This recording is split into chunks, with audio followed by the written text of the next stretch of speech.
some more open discussion of some of these big issues. Because it ended up affecting, like I said before, the middle and low class, low income people in the long run.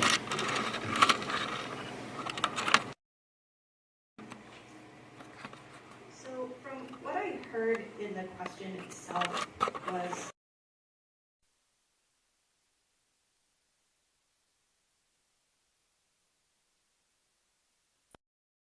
when it comes to information, you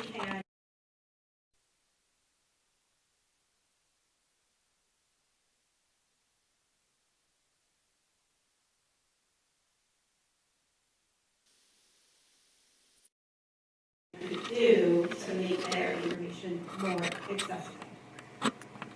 In my experience, anytime that there's been an issue that I've been interested in, I've been able to get that information and I've been able to talk with the commissioner, and I felt like they've been pretty open. I think as an everyday citizen, we may or may not care about every single issue that is being presented, and so we may or may not listen or care about every meeting. But I feel that if we do care, we do have access to that information, and commissioners will talk to us, and they're fairly open. Thank you.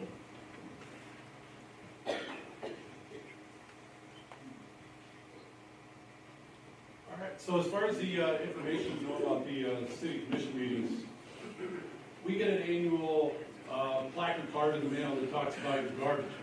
Like, you know, like that should be something that can be sent out to you annually. Some magnets that sticks to your fridge, you know, to just kind of let everyone know, hey, this is when the meetings are. If you have questions, you look at the website, and then also, you know, maybe put like a simple weekly ad. But as far as that, you know, like especially with what Ashley said, we have the resources there.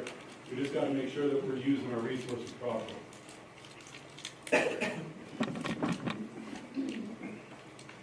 I guess I applaud the commission for offering all those avenues and mechanisms for us to get that information. I've been in other communities where that wasn't the norm. Now it's time that we develop the citizen to show them where to find the information, show them how easy it is to access.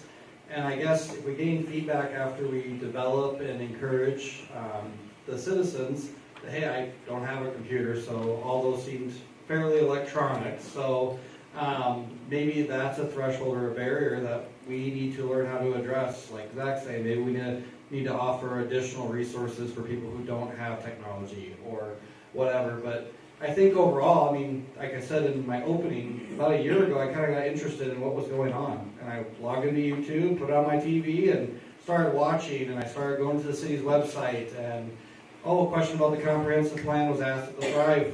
I was able to go get the comprehensive plan. Question about the budget was asked. I was able to go get the budget. I think it's really maybe an education piece now. Maybe it's a marketing piece.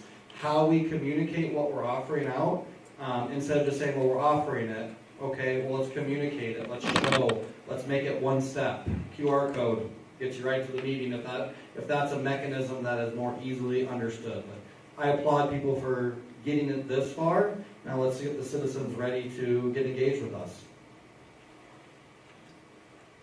I would echo right there, Sam, as far as do citizens want to be engaged? I mean, that's what it really boils down to. In the past, I've elected officials to represent me. I trust that they will do the right thing. The information's there. So, I mean, today's technology, if you can't find it, you can find it. It's there. It's not hard to get. I think if you have questions, I've never had anybody from city staff not ever try to answer a question for somebody in my dealings with them. Don't really have gone to the commissioners in the past other than one time, and that person gave me their time, and I was able to talk to them and give them some input and some things that they were looking for, some information. So I appreciated that. But other than that, I think that's why, you know, as commissioner, I always have an open ear and want to be able to talk to you about those issues. I've always learned there's two sides to every story, and most of the times you only hear one side you want to hear, and so rumor mills go, and I'm not into that. Check all your sources before you start drawing conclusions. But to answer your question directly, the information's there, and I think as citizens we have to be engaged if we want to be, or then you trust that the city officials, and I don't care what level, city, state, national, that's our system we have, and I respect that.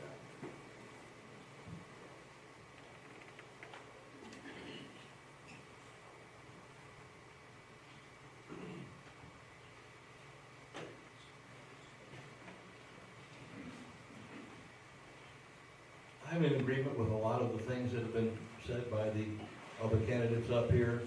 I would take it a step further that the people, the citizens and the taxpayers have to want to absorb this information. It's out there in lots of different places, lots of different forums. But, you know, we all are busy with lives, children, activities, the things that we enjoy doing. And homework is one of the things that most of us have decided we don't enjoy doing so much. And so, you know, it's out there, it's available.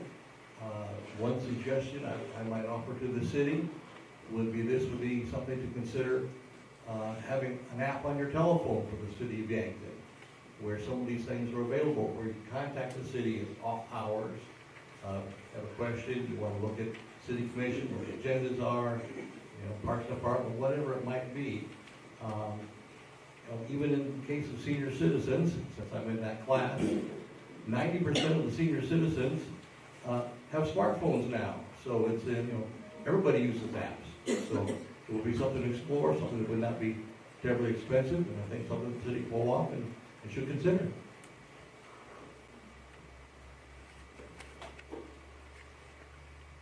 I think the best way to approach this, aside from what the other candidates have said, is when I go to city commission meetings, I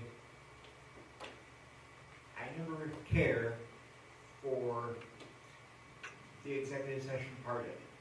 And I don't mean that I don't care about the jurisdiction. What I mean is, I think that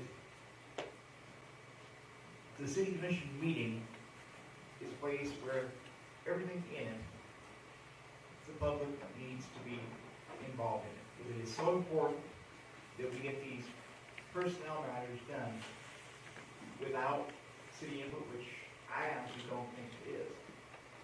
I think the public needs to be involved with everything.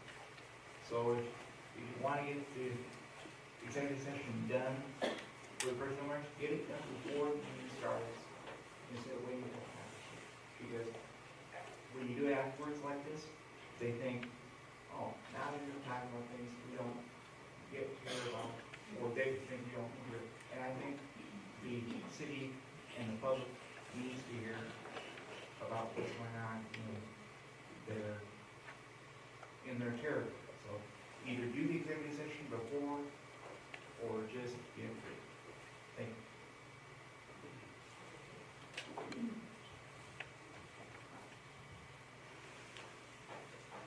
Question number 3. The city manager, finance officer, and city attorney all report directly to the city commission. The city commission is ultimately responsible to hire the person to fill these positions if someone should leave. Would you feel comfortable working with the other commissioners on the hiring process and finding someone to act temporarily in those roles until a replacement is hired, which may take up to 6 months? Ashley, we'll start with you.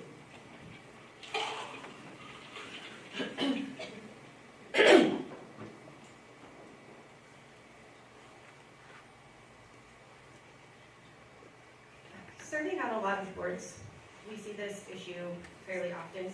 Anytime there's a position that reports up to a board, you have to be able to work as a team to make sure that you do have a viable person in there to kind of lead the ship until we can get somebody new hired. So if the question is, would I be personally comfortable fulfilling that role? Yes, I have experience doing that.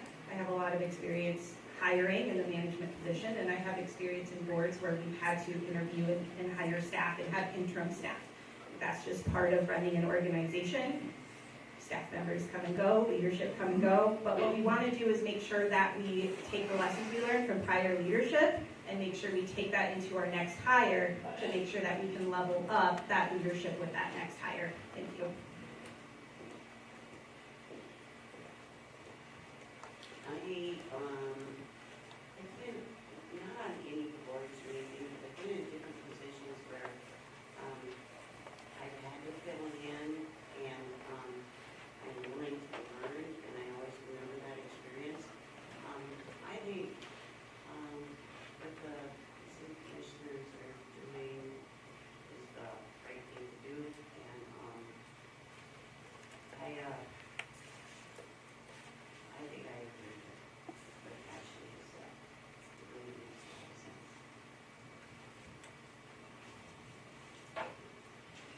right, so the city commission, especially when it comes to like the hiring and all that, especially for those leadership positions, you know, I'm gonna revert back to when I was union president.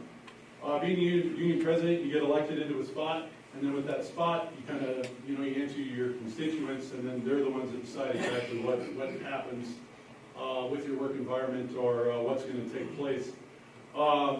And I've also sat in on a lot of, you know, a lot of panels, especially for a lot of the positions that I applied for. I sat in a panel for when I got hired as a teacher.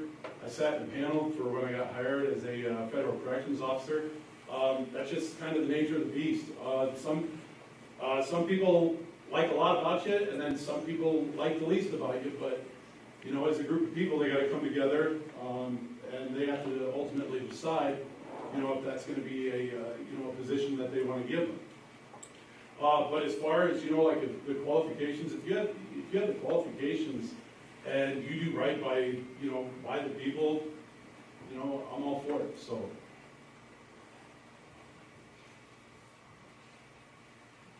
So I think there's two parts to this question. So the first part is, would I be comfortable as a commissioner to help in that process, right? So I have been on a lot of search committees, whether local manufacturing companies pulling in outside leadership. When I worked for the school district in Wyoming, we did our search committee in order to get anybody at director level and above. So, and principals were included in that. So as they come in, we'd have panel interviews, we'd take them out.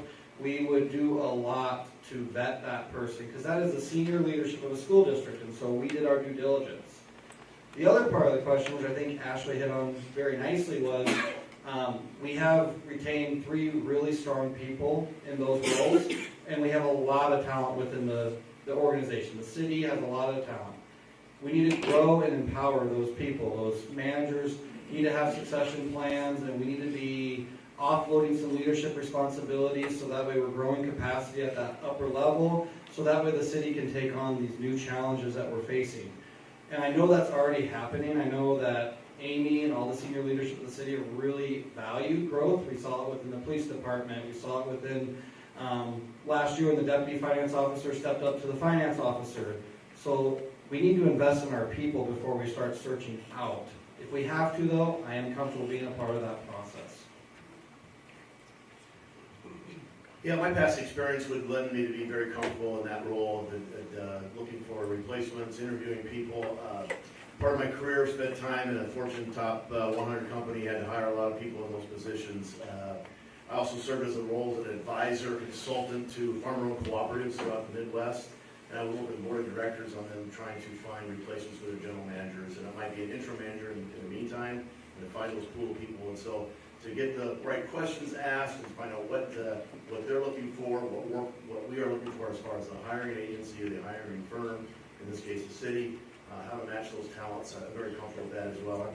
I think it's just, again, in my last role too, at more of a retail level, hiring people was an upper management role I had, was constantly trying to hire people. And so that part, trying to match people up to their skills and their talents and what our needs are is always key to getting that done. And whether it's volunteer boards, trying to find people to work for them or for us, and leadership that goes with that, that all goes together as well. So I guess in a nutshell, say I'm very comfortable trying to. I would gladly volunteer if there's a subcommittee to step up and work on hiring replacements or interims.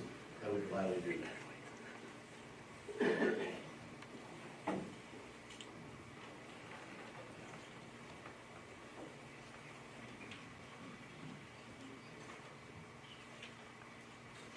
It was a very, very interesting question, and whether or not how you're going to work with your fellow commissioners, and whether you can. And I believe that I have that experience already from the boards that I'm serving on in the city, both from a couple of departments, and also as part of reporting to the city commission, our recommendations and so forth. I have a very good relationship with many of the city commissioners already that are in the room here today. Appreciate them being here. I've had a little bit of experience from this, being president of the board at the center in our executive replacement a couple of years ago, so I've had a little bit of experience in that, and I believe that I can answer the bell to do that for the city as well.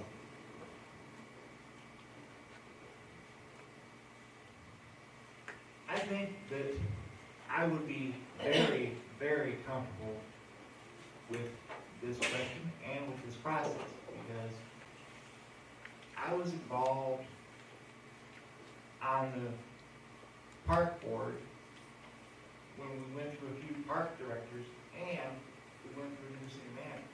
And I said I think I even said this to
Obviously, I want to have a library that's the best it can be.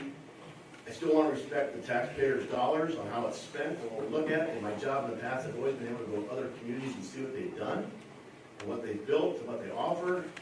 And is there a sensible way we look at the library? I would just like to look at it from architectural design and viewpoint. What can we do what we got there today? Are there other options? Check that all out. And if we have to go build and move somewhere else, what does that look like? And keep that in mind. And to make our community great like it is, whether we do with the library.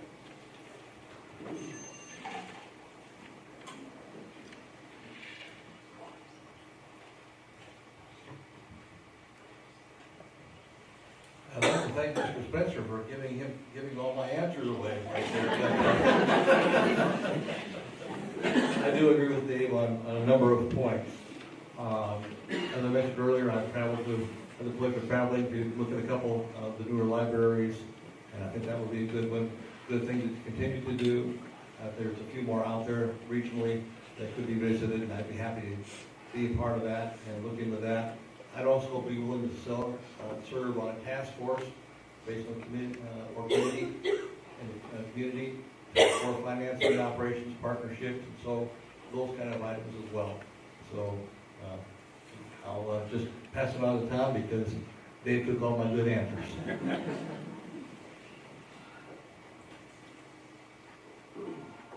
Thank you.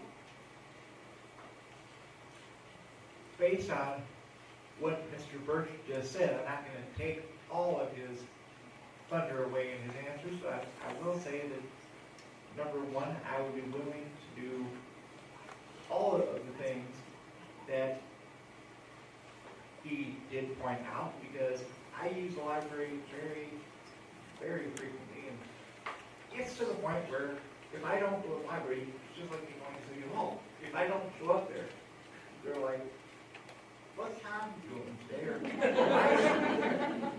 Why isn't he here? As far as making the library better, we can always do it, and I think this one I can answer short and sweet.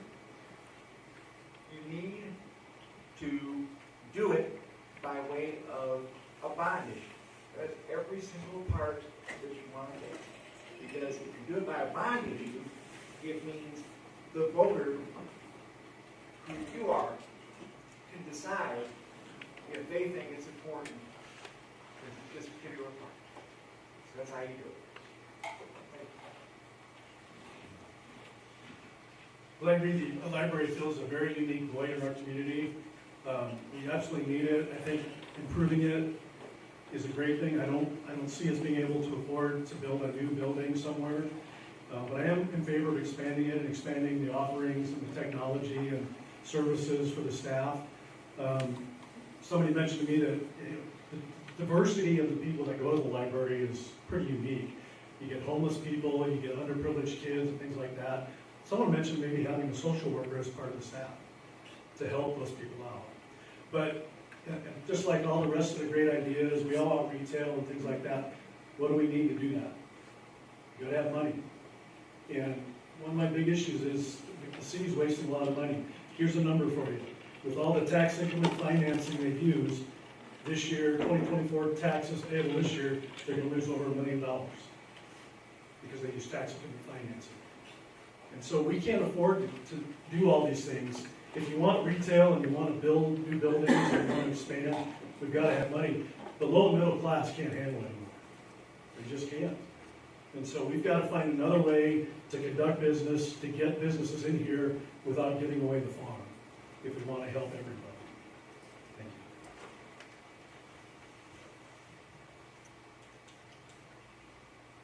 So if I remember the question correctly, it was what would I specifically do to support the expansion of the library? I think the first thing I would want to do would be take a look at that library survey and meet with library leadership and really understand the data that came in from the community and what the community wants and needs. And I'm also a big proponent of questioning the data as well. I don't think you should ever take data at face value. Oh, the data tells us this. Well, why?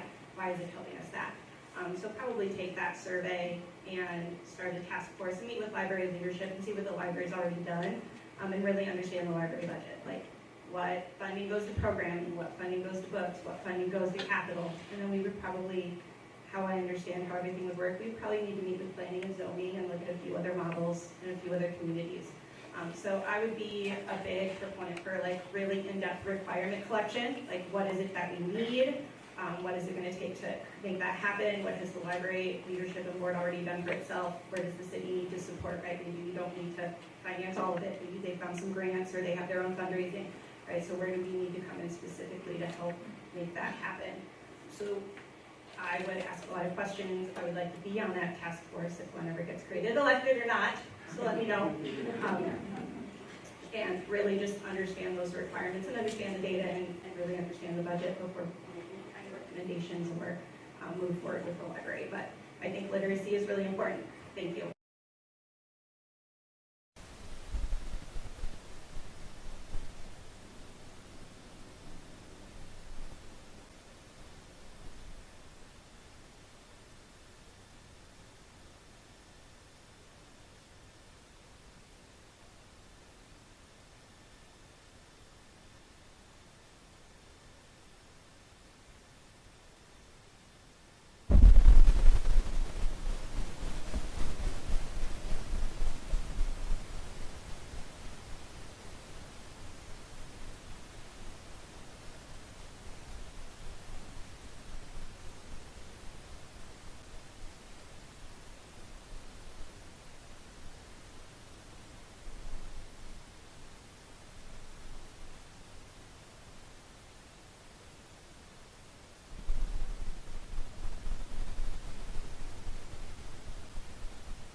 Commission, I have not attended. I haven't felt like I have any value to add at that time yet.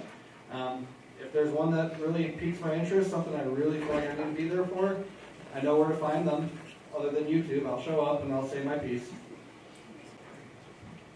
A similar answer for myself. Last 3 years, I've not attended any city commission meetings. I have in the past, over 30 years. I've gone to them occasionally. I did sit on the city park and rec advisory board and had some recommendations we would bring forward to the city commission there and some other things that I've been involved with as far as recreation here in town. But as I said earlier in my comments, I elect officials and I trust them to do their job. If there was something that I felt compelling to be there and to support a cause or show support for something, certainly would be there. But I've been trusted our leaders so far, and that's where I hope you would entrust us to do the same.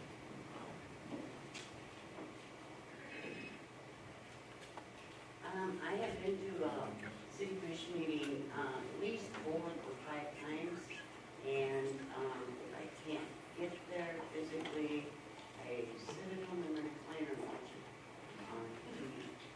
And I love it because I am never been a city commissioner, but I get asked a lot of questions from them, and I'll say, wait a minute, the city commission, you know, so I really love that. That you can go to a meeting, you don't have to make an appointment, you can just go, and if you have an issue, you can take it to them, get on the agenda, and so, yeah.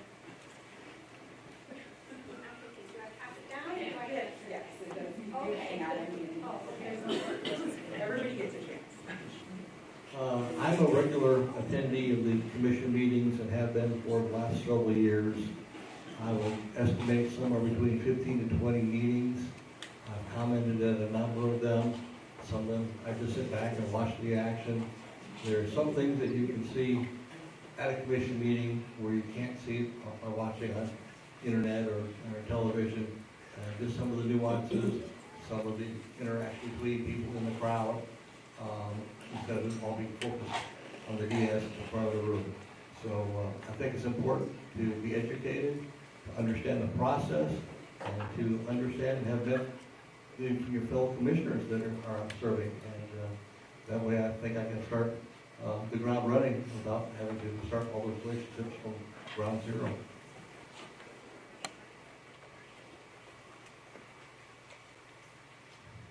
For this question, I am going to be somewhat the opposite of the against, with possible exception of Mr. Birch. I have attended many city commission meetings back to when a certain person sitting in this crowd was married as a council back that far. So I go very frequently when the weather comes. And, I think that helps me because I can say what I stand for to my commissioners. If you elect me as a commissioner, you know you can always come to me by my phone number, which I'll give you on my sheets after the meeting is finished, or by my email, which you'll find on the same page. You can always contact anything you need, and if you elect me, I'll make dang sure that what you want, what all of the people in this group want, is someplace on that commission agenda, no matter what I have to do with it. Thank you. I've got to agree with most of the crowd that I haven't attended any, but I do watch them online. I also keep in regular contact with one of the commissioners and we discuss a lot of things. I think one of the biggest things, I'm kind of an overthinker, so if there's an issue, I like to really, I go through it over and over and over and look for different angles. And so I think there's a lot of questions that the public has. But we have some commissioners that are listening to the public, and I think they're doing a good job.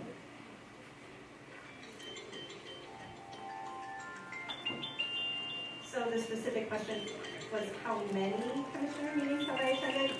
I left my commissioner tally meetings at home, but I have attended some. I attend at least once a year, every September for Welcoming Week. The City Commission does their welcoming declaration, and I have spoken at a few of those meetings in the past. And we talked about how important it is for Yankton to be welcoming and how welcoming and how much the city supports that is so important for our diverse community members and for our organization connecting churches in general. So I go to those meetings, and if there is something going on around town that I'm particularly interested in or something I want to learn more about, I'll go to meetings for that. But exactly how many, I can't tell you how many. Am I the last one? Okay.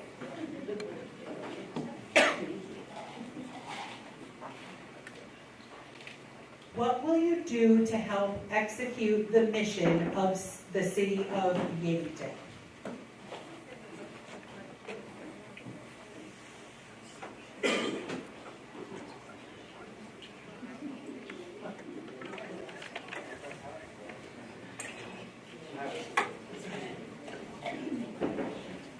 So what would I do to help execute the mission of Yankton?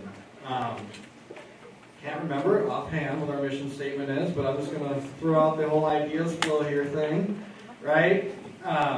We need to be that community where people can come in and feel like it's easy for them to engage. There's not a barrier. There's not a threshold that you have to exceed. I mean, today before I came here, actually, we have some Cubans that work for us at Tuxedo, and they're actually plan on opening a grocery store. And that's their American dream right there. Could they do it in other communities? I don't know. But they feel so engaged and heard in this community. They've already met with bankers, it sounds like. I pointed them towards Yankton Thrive already. I'm going to continue to be an advocate for that. How can we get people here, get them invested? And that means buying a home. That means getting a job. That means raising your families. It is all encompassing. And so what I'll do is I'll continue to be a pro-Yankton person. I will do my best to include everybody and try and engage every people I can. Yeah, how I would help execute the mission of the city is to be simply, what you said, Sam, I'd live by it. I live and breathe this town, and I have since I've lived here, and will continue to do that. You know, in city commission meetings, you might have some split votes. I've worked with boards where they had split votes, and when you do a split vote, I think as a board, you need to come out with unanimous.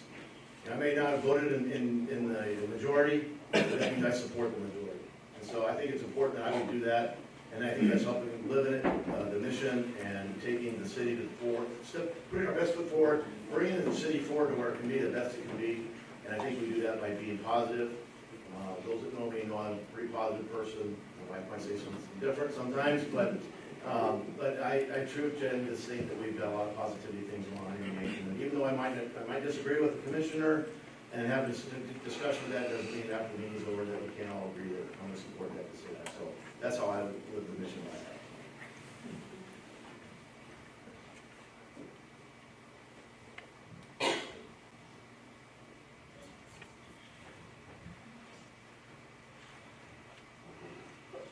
I think for the mission of the city is pretty much the golden rule: do unto others as you would like them to do unto you. And Jen's point was well put, that as we have people come in the community, we need to offer them opportunities to grow and thrive personally, professionally, and in the community for whatever they're searching out to do, whether it's parks, whether it's library,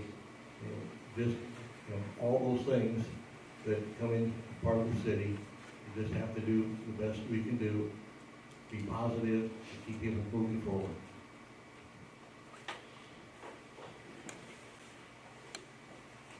This is probably my favorite question from this point on right now. So what I would do would be to bring in new business. And how do we do that? We do it by talking together, not as just the city commission, but as a community right here. All of us in this group, not all of you, all of us in this group, talk about the businesses we want to bring in here. And then we go to the city commission, which some of us would even be serving on. And then we say, what business do we want to bring in? Whatever it is for you, whether it's a park or whether it's a business or a bank or whatever it is, we need to work together to bring it in. And we can't just go through going, oh, we don't have the money for this and this, because I've been through a few city managers here since I've lived here in this town for over 30 years, and I've always heard them say, oh, we don't have the money in the budget for this. And I'm tired of it. So how do we get this going? We go by saying we need to work together to bring business in. And we do it by saying everybody tells us what we need to bring in. I would definitely agree with what Tom said at the end. I think we all need to work together. I've been on Facebook asking people what they want. One of the biggest things is another grocery store, more options. City manager and the community development said we don't need another grocery store. They're not listening to the people. I've lived in Yankton 57 years, and I may come off as negative. I'm just passionate about what I'm saying. If we want to make Yankton a better place, and all these things sound great, but there has to be a change at the city management level if we want to have the resources to bring businesses and to help them. There's a perception out there, again, you can go talk to people that may be different than in here, but a lot of people don't believe that the city is working for them. They believe they're working for a small group of people, and those are the ones that benefit. I mean, all your property taxes are going up, all your utility bills are going up, and you're not seeing any relief. You're not seeing new retail. Now, what Matt Evans is here, now, he's taking some flack for asking for some sales tax money back, but what he's doing is development for the community.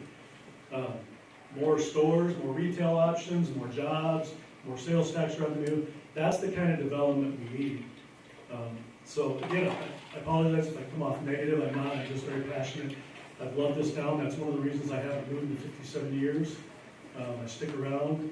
I just love it here. I love my friends and the people that I meet. And so I want to make things better for everybody for the big picture. More revenue means more opportunities for the youth. So if I remember the question right, it's how would I execute the mission? I love me a good mission statement. Oh, that's my jam. Oh, there's nothing more inspiring than like a good mission statement, right? Like, oh, why are we doing this? Oh, I'm so inspired. I can talk about mission statements all day. I think one of the things that kind of gets lost in like the idea of a mission statement though, like how I would execute a mission statement is like, what's the vision behind that mission? So if you're going to talk about like strategic planning and like having a mission for your organization, like that's like why you're doing it. But the vision really is then like how are you going to get there, and is that sustainable? Because a lot of the decisions we're going to be making are going to be long-term decisions. We're talking, 20, 30, 50 years down the line. And I'm only 40, and so I have to have that foresight to think about, okay, well, this is our mission, we're inspired, but what's that roadmap, right? And I am a heavy defender of missions. Any board I serve on, I'm that annoying person who I'm like, does it fit in the mission? Is it part of the mission?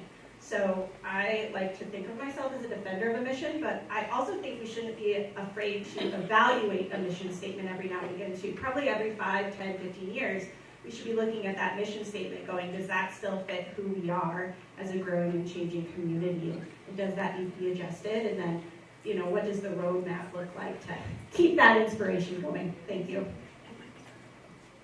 I next? Who's next?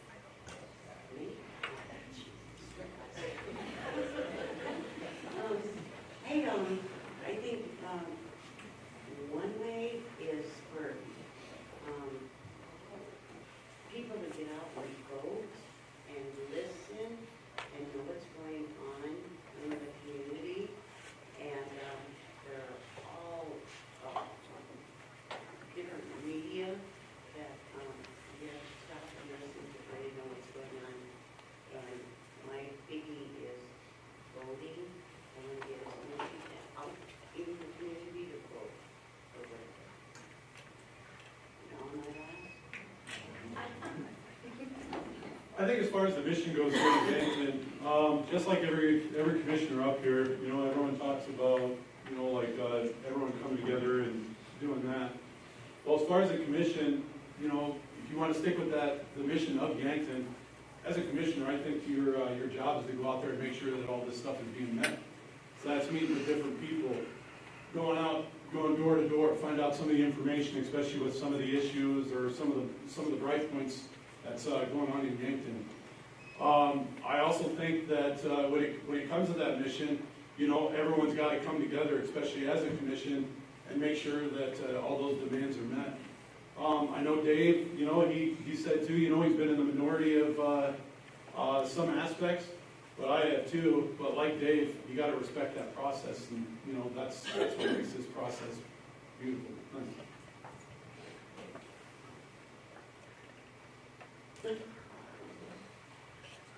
Nancy, can I do another time check so we don't run over that right now? Sure. Okay, so with it being 1:15, we are going to start our closing statements. So we'll start with that.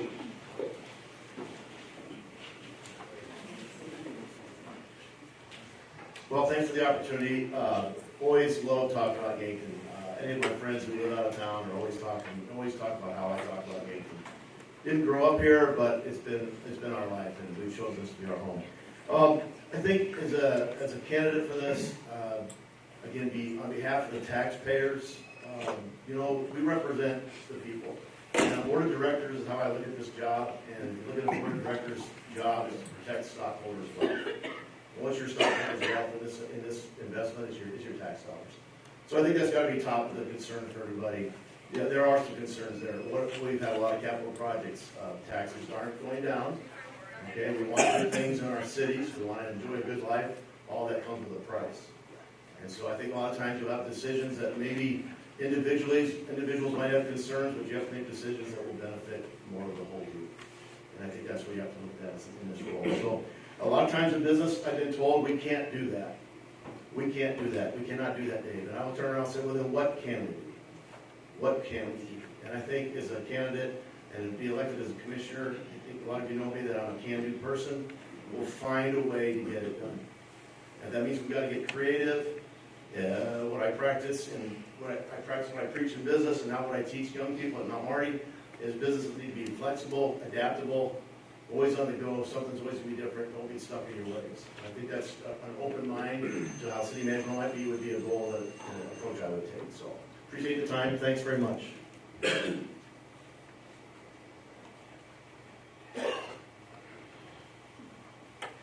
The role of the city commission is to look at the roadmap for the future, where we go in this community. Yes, there's common problems that are talked about every day, but the city commission looks at what's going to happen down the road and what the vision is, and that's what we have to do, and need to take an active role in that and active ownership in it. So that is basically, advocating for not only the taxpayers, but listening and doing the work that needs to be done for the future, for the good of the community. We are, all of us up here are here because we love the city of Yankton, just as you do. And, we all want to represent you going forward. So, in closing, Ben, thank you all for coming out today. I would be honored to have your support and vote on April 8th, or before.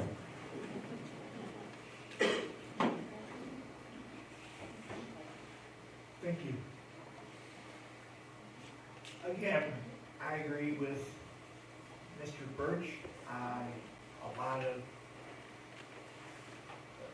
points here, but this time, he didn't take all my answers. I will say that, how do I stick out among the other candidates? I'll tell you how I stick out. If you want to contact me ever, between now and the election, you can do it. My contact is either tjb8832@yahoo.com, or my cell phone number is 605-50-3838. You can call that anytime you need to. As long as I know, although important might not, as long as I know you're not spam. Because I hate spam calls, and hopefully, I'm saying this is a joke, yes, hopefully you guys don't spam. But if you ever need to contact me, you can. I just told you how, and I always check it, and I'm always willing to learn. And if you elect me, I'll do the best I can for this time. Thank you. Thank you.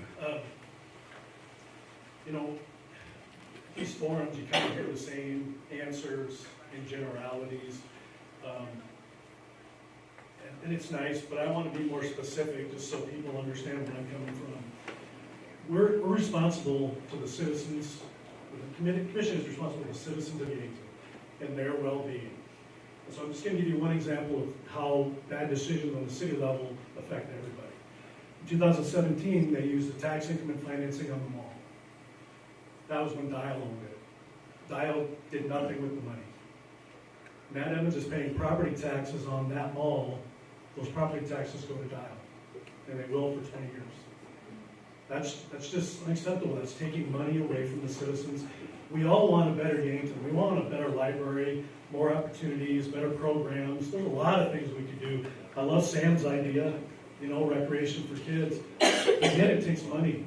And some people might not like my bluntness, but if we want to make that happen, we have to have change in the way the decisions are being made at the commission level. And I know there's some good commissioners there, but sometimes their choices aren't in the best interest of the community. They benefit a small group of people. And I think we need to change that so that everybody can have success and can have a better life. First off, I'd like to say thank you to everybody for coming out. And I'd also like to thank my fellow commissioners for also coming out and for your responses. It's not easy for all of us to be sitting out here answering these kinds of questions. And there's only 3 seats open, and there's more than 3 people up here, as far as I can tell. The city commissioner, there's a variety of commissioners on the board because we represent the First Yankton. I hope that you found somebody up here that is aligned with you and your values and you feel is going to represent you. I think you guys have a really tough decision because I think we have some really great candidates up here, but if you feel that I have represented you in a way that you think I would do a good job leading the community, I would very much welcome your vote. Thank you. I just want to thank you for coming out and listening to me, and I would really appreciate your vote. Thank you. Just to fill in a little bit, I'm sorry, I'm going to stand up. Just to kind of show everybody that I am a human being. Talking up in front of everybody, I do get nervous. So it is, it's just kind of how I am. But if you're looking for someone that doesn't fit in a box, okay, and I kind of ran with that, I always try to think outside of that, okay? And I know everybody, to make a community, has to come together. And then in order for people to come together, you got to have strong leadership. And I believe with my leadership, especially being with the union and also my time in the military, and then also in my current position, I think I can provide that for Yankton. Okay, so if you want someone that's going to come forward, be straightforward and brash, that's me. I get involved with a lot of communities, or excuse me, a lot of community activities, a lot of clubs, stuff like that. I coach youth football. Okay, I know a lot of parents or whatever that I've known throughout the years, especially because of that. I'm in a dart league, so being able to have that, I meet all sorts of people that way, and then also, like what I said in that Thrive meeting, I recently just got into golf or whatever last year, and I met a lot of people through there.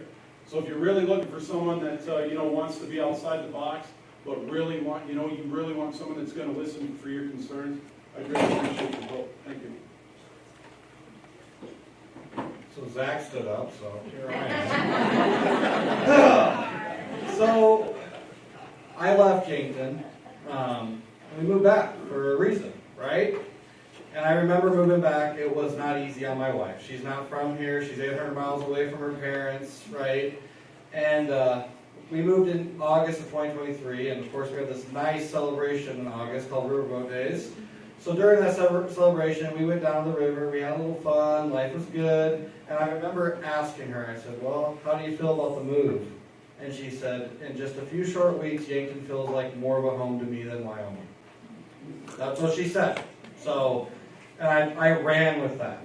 I did, I was like, well, I'm glad we moved then, this is great, right? And then, my daughter transitioned to Stewart Elementary, and she was in a one-room schoolhouse in Wyoming, doing grizzly bear drills. So she went to Stewart Elementary, that's a big departure. So she's there a couple weeks, and I'm like, well, how's school, sweetie? Oh my gosh, I have 26 kids in my class, they're awesome, blah, blah, blah. And I'm like, okay, she had 9 in her one-room schoolhouse, And so this is the place for my family. Well, my grandma from Boise is moving here in a couple weeks. I always talk to my in-laws, like, when you buy a house in Yankton, when you guys going to move here, right? I want everyone to be in Yankton. I want Yankton to be diverse. And I want it to be here for generations to come. Thank you on behalf of Yankton, Thrive, and Interchange for coming today and taking time out of your day to listen to these candidates. Lucky voting, guys. Good luck.